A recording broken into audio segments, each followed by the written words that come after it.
Actes des Apôtres, chapitre 22. Mes frères et mes pères, écoutez ce que j'ai maintenant à vous dire pour ma défense. Lorsqu'ils entendirent qu'il leur parlait en langue hébraïque, ils redoublèrent de calme. Paul dit alors: Je suis juif, né à Tars en Cilicie, mais j'ai été élevé à Jérusalem et formé aux pieds de Gamaliel dans la connaissance exacte de la loi héritée de nos ancêtres.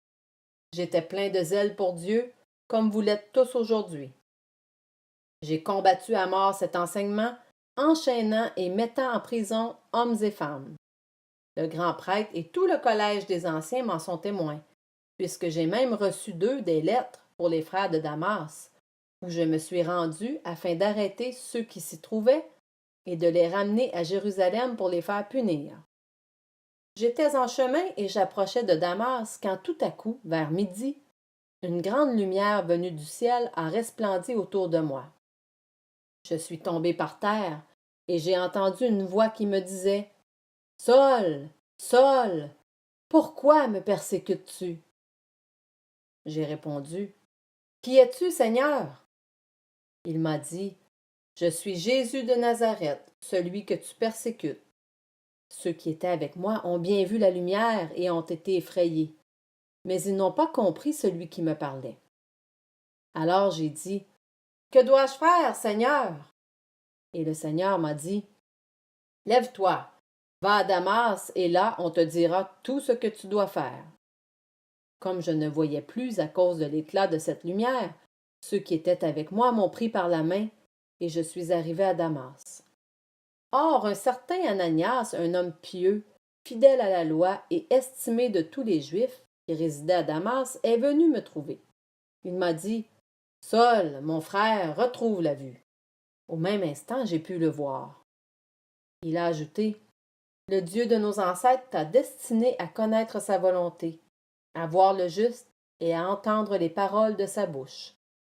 Car tu seras son témoin devant tous les hommes de ce que tu as vu et entendu.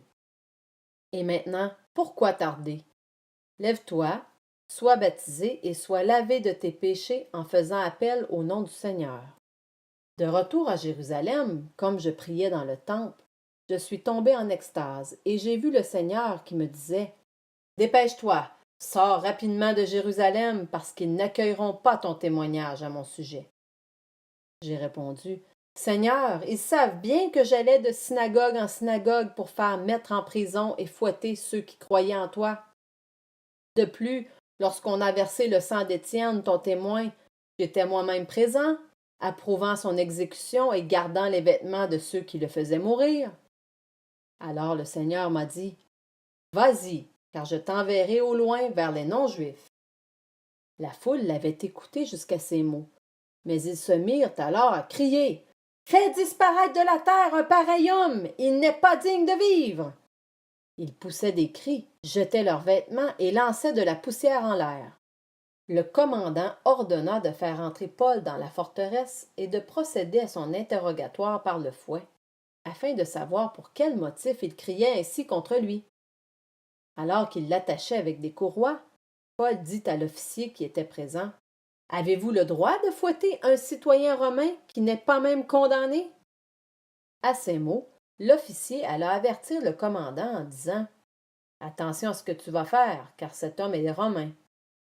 S'approchant de Paul, le commandant lui demanda: Dis-moi, es-tu romain?